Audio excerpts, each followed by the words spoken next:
Hello friends, इस video में आप सभी दोस्तों का बहुत बहुत स्वागत है। यहाँ पर सीटेट यानी प्राइमरी लेवल का जो पेपर सेकंड शिफ्ट में हो उसमें सीडीपी के जो क्वेश्चंस है उसके आंसर की मैं आपको बताने जा रहा हूँ। दोस्तों, अगर वीडियो आपको पसंद आती है तो वीडियो को लाइक शेयर जरूर करें, चैनल को सब्सक्राइब करें ताकि इस तरह की वीडियो आपको मिलती रहे। जितने भी गवर्नमेंट जॉब से संबंधित जो इंपॉर्टेंट सूचनाएं हैं वो आप तक पहुँचती रहें। तो चलिए वीडियो की शुरुआत करते हैं।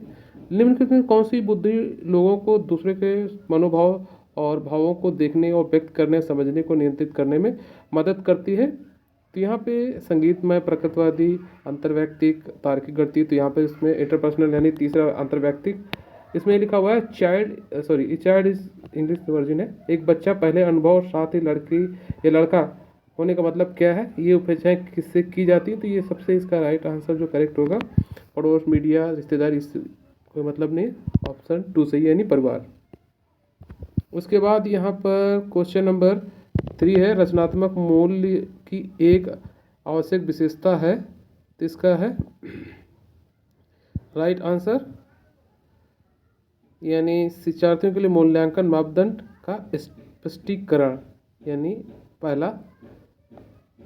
इसमें clarification of assessment criteria to the learners, यानी फर्स्ट सही इसका है, एकदम करेक्ट आंसर। उसके बाद question number 4, dysgraphia is the, यानी लेखन एक वैकल्य है, ये क्या है?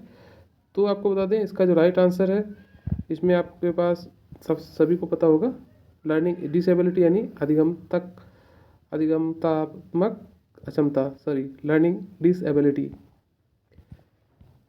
उसके बाद यहाँ पर क्वेश्चन है, एक शिक्षक को कक्षा में प्रतिभाशाली बच्चों की ज़रूरतों में ध्यान रखना चाहिए, यानी क्वेश्चन नंबर 5 का आंसर है, क्या ध्यान रखना चाहिए? इसमें भी बहुत कठिन प्रश्न नहीं है, और संज्ञानात्मक, सामाजिक, यानी आपको इसमें तीनों चीज़ों को, कॉग्निटिव, सोशल और इमोशनल, यानी सेकंड इसका। ये पेपर बहुत ही अच्छा है और काफ़ी टफ पेपर ने अभी तक जितने क्वेश्चन मिले मुझे ये काफ़ी इजी दिखाई दे रहे हैं। उसके बाद यहाँ पर प्रश्न है,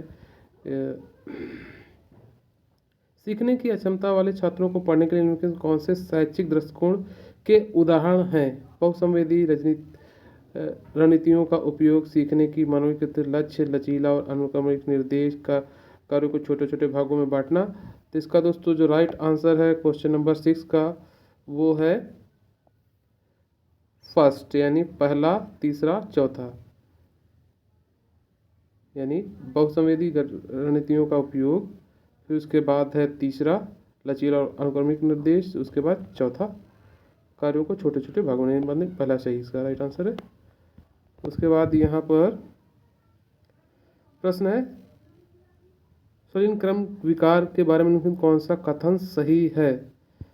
तो इसमें दोस्तों सबसे जो राइट आंसर है वो इसमें आपको एकदम इजी दिख रहा है, वो आप संवेदी एकीकरण विनियमन स्वलीन क्रम विकार में जूझ रहे बच्चों की मदद करते हैं। तो क्वेश्चन नंबर 7 का 4 सही है।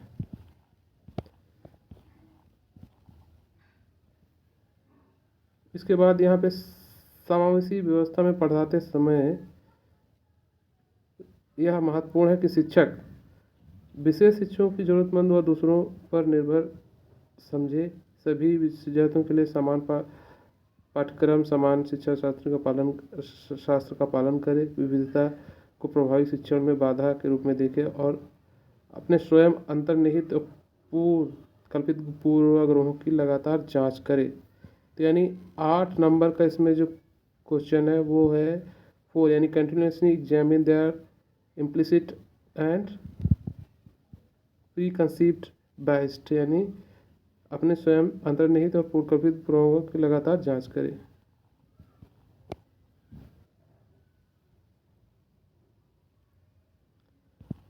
नौ नंबर में है, शिक्षकों की कक्षा में मुद्रण समृद्ध वातावरण बनाए रखने के लिए विभिन्न प्रकार के बाल साहित्य को शामिल करना चाहिए। साक्षरता सामग्री, साक्षरता अनुभवों में समृद्ध कक्षा प्रभावी शिक्षण केंद्र है। तो यहाँ पे इसका राइट आंसर है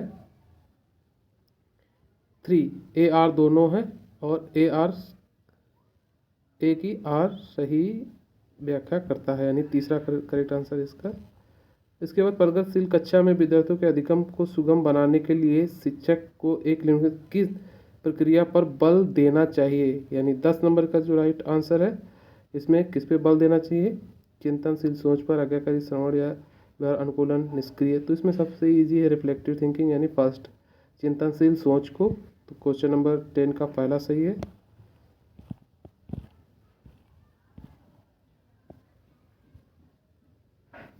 इसी तरह है रमन जो कक्षा 4 का एक विद्यार्थी है, एक प्रश्न को हल नहीं कर पा रहा है। यह देखकर रमन के शिक्षक उससे कहता है कि उसके मन में क्या चल रहा है, वह उसे बोलकर इस प्रश्न को हल करने की कोशिश करे। इस तरह का मौखिकीकरण क्या है?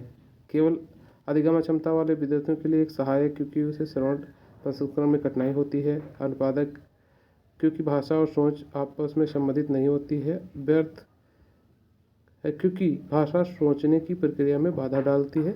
इसमें है 4। सहायक है, क्योंकि भाषा सोचने की प्रक्रिया को सुगम बनाती है। तो इसका राइट आंसर है 4। इसी तरह 12 नंबर में है, एक शिक्षक को रचनावादी शिक्षा शास्त्र में विश्वास एक शिक्षक जो रचनावादी शिक्षा शास्त्र में विश्वास करता है के लिए आवश्यक है कि वह उच्चतर मौखिक निर्देशों को प्राथमिक शिक्षा शास्त्र के अनुसार बढ़ावा दे, छात्रों के योग्यता समूह को बढ़ावा दे, विषय वस्तु वास्तविक दुनिया से जोड़ने से बचे, या केवल सामाजिक सांस्कृतिक पृष्ठभूमि आधार पर छात्रों के निर्णय लेने से बचें। तो यहाँ पर राइट आंसर है 4, यानी केवल सामाजिक सांस्कृतिक पृष्ठभूमि के आधार पर छात्रों के निर्णय लेने से बचें। Avoid the judgement of student solely on the basis of the social culture background, यानी 4 सही है इसमें। इसी तरह 13 नंबर का क्वेश्चन है, विद्यार्थियों की सक्रिय संलग्नता का तात्पर्य छात्र सक्रिय रूप से अधिक अंक प्रतियोगिता में प्राथमिकता दें, पाठ्यपुस्तक को ज्ञान का एकमात्र स्रोत माने, पूछताछ अन्वेषण प्रश्न करें, तथ्यों सूचनाओं को रटे। तो 13 नंबर का क्वेश्चन, इसका राइट आंसर है इंक्वायर, एक्सप्लोर एंड क्वेश्चन, पूछना अन्वेषण और प्रश्न करें। तीसरा सही है। राधा तक देती कि कपड़े छाया की तुलना में धूप में सूखते हैं, इसलिए धूप में सूखने में मदद कर रही।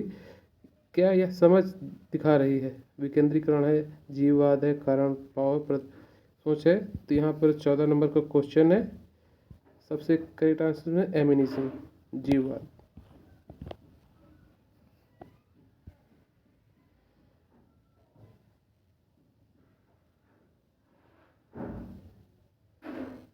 क्वेश्चन नंबर 15 में कौन सा आंतरिक अभिप्रेरणा का उदाहरण है?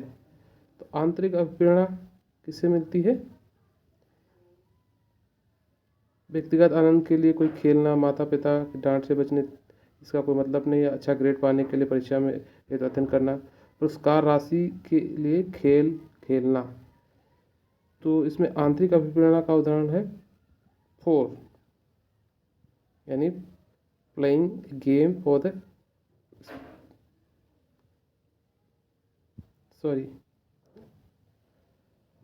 इसमें 15 में पहला सही है, व्यक्तिगत आनंद के लिए कोई खेल खेलना।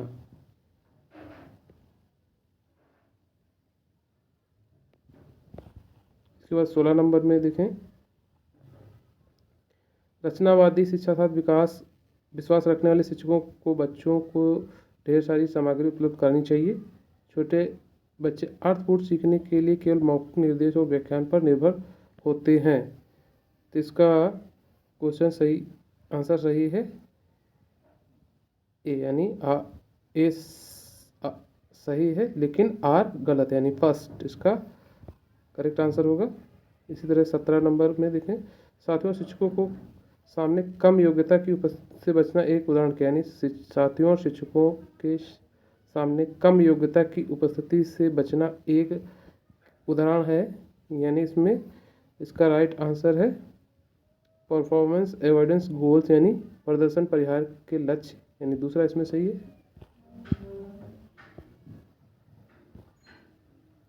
कक्षा में आलोचनात्मक सोच को बढ़ावा देने के लिए निम्नलिखित में से कौन सा प्रभावी तरीका है? तो इसमें सबसे करेक्ट आंसर है छात्रों को स्वतंत्र रूप से सोचने और धारणाओं को सवाल उठाने में प्रोत्साहित करना, नहीं फर्स्ट सही इसका राइट आंसर है। इसी तरह 19 नंबर का क्वेश्चन है, कुछ बच्चे ऐसी विशेषताएं होती हैं जो उनके माता पिता से मिलती हैं जबकि अन्य माता पिता से स्पष्ट रूप से भिन्न होते हैं, यह पता लगाने के लिए विशेषता वंशानुक्रम आनुवंशिकता के कारण कितनी या पोषण का पर्यावरण के कारण कितनी जटिल है। इसका राइट आंसर क्या है? तो इसका राइट आंसर है 3। ए आर दोनों सही है और आर ए की आर सही व्याख्या करता है।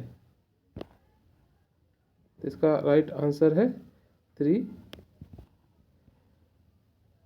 इसके बाद है विकास का पैमाने में कौन सा कथन सही है? तो इसका राइट आंसर है development is the multi dimensional and multi directional. इसका राइट आंसर है 2। विकास बहुआयामी और बहुदिशात्मक होता है। करेक्ट। इसी तरह क्वेश्चन नंबर 21 का राइट आंसर है समझने बोलने की क्षमता और मस्तिष्क के शारीरिक विकास में निर्भर करती है। संवेगात्मक विकास शारीरिक विकास से संबंधित होता है। तो इसका राइट आंसर है 4, यानी ए आर दोनों सही, लेकिन ए आर की आर सही व्याख्या नहीं करता है, यानी इसका आंसर है 4। इसके बाद अधिकांश बच्चे कक्षा 5-6 सुसंगत वाक्य कब बोल सकते हैं? तो ये इसका जो राइट आंसर होगा 3 ईयर्स, यानी 4 ईयर्स। ऑप्शन 4 है 3 साल में इसका करेक्ट आंसर होगा। उसके बाद है लेवास्की ने अनुसार बच्चे जैसे जैसे बढ़ते उनकी भाषा क्यों विकसित होती है? तो इसका जो राइट आंसर है वो है मौखिकीकरण के आंतरिक वाक्य, यानी think out loud inner speech. तो इसका दूसरा सही है मौखिकीकरण के आंतरिक वाक्य। उसके बाद पियाजे से संबंधित प्रश्न है, पियाजे के संज्ञानात्मक विकास किस तरह के घटित होने वाले बताया है? पियाजे ने संज्ञानात्मक विकास को किस तरह घटित होने वाला बताया है? तो इसका 24 का सही आंसर है 4 गुणात्मक रूप से विभिन्न अवस्थाओं में, यानी 4 इन इक्वलिटी डिफरेंट स्टेजेस, यानी 4 गुणात्मक रूप से विभिन्न अवस्थाओं में, यानी ऑप्शन इसका 3 सही है। अब इसी तरह आगे 25 नंबर क्वेश्चन पे, राम ने अपने भाई ताहिर के साथ मतलबी तरीके से व्यवहार किया। अगले दिन ताहिर बीमार हो गया। राम ने निष्कर्ष निकाला कि वह अपने भाई को बीमार कर दिया है। पियाजे के अनुसार रमा संज्ञानात्मक विकास के किस चरण में है? तो इसका राइट आंसर है प्री ऑपरेशनल स्टेज, यानी चौथा। पूर्व संक्रियात्मक अवस्था वह प्रक्रिया जिसके बाद बच्चे जेंडर भूमिकाओं के बारे में जागरूक हो जाते हैं। तो ये जेंडर 26 नंबर का करेक्ट, यानी जेंडर टाइपिंग, जेंडर वर्गीकरण प्रक्रिया जिसके द्वारा बच्चे अपने भूमिकाओं के बारे में जागरूक हो जाते हैं, यानी इसका राइट आंसर है 3। अगर 27 की बात की जाए, लेवास्की के आलम्बन की अवधारणा के प्रयोग का उपयुक्त वर्णन कर रहा है। तो इसका राइट आंसर है तीसरा। एक शिक्षिका अपने विद्यार्थियों को आदि हल हुई समस्या दी और उन्हें अन्यथा हल करने में कठिनाई हो रही थी। इसका करेक्ट आंसर है तीसरा। प्रगतिशील शिक्षा एक शैक्षिक दर्शन है जो जोर देता है। तो इसका जो राइट आंसर है, सभी को पता होगा, छात्र केंद्रित शिक्षा और सक्रिय भागीदारी। अभी क्वेश्चन नंबर 29 आ गया है। बच्चे किस कार्य के कारण परिणाम से वह थोड़ा सा इसमें वह यह निर्धारित करने के लिए कि वह अच्छे व बुरे यह समझने की ओर प्रगति के नियम और कानून नम्य हैं और बदले जा सकते हैं। कोहलबर्ग के अनुसार बच्चों के नैतिक विकास का निरंतर होता न कि असतत लिखा हुआ है। तो इसका जो राइट आंसर है 29 का ए सही है, लेकिन आर गलत है। इसी तरह अभी लास्ट क्वेश्चन आ गया, क्वेश्चन नंबर 3। लेवास्की के अनुसार संज्ञानात्मक विकास किसके द्वारा निर्धारित होता है? ले वास्तु के अनुसार संज्ञानात्मक विकास किसके द्वारा निर्धारित होता है? तो यहाँ पर इसका आंसर है language in the form of private speech, निजी वाक्य के रूप में भाषा द्वारा। तो ये CDP के इंपॉर्टेंट क्वेश्चन थे जिनका मैंने आंसर दिया, और ये 100% जेन्युइन है, इसमें कोई प्रॉब्लम नहीं। आप अपने आंसर की ऑफिशियल आएगी उससे मिला लेना, सभी आपको करेक्ट आंसर यहाँ पे मिले हैं। तो वीडियो अगर पसंद है तो लाइक करें, शेयर करें, तो चैनल सब्सक्राइब करना बिल्कुल नहीं। धन्यवाद।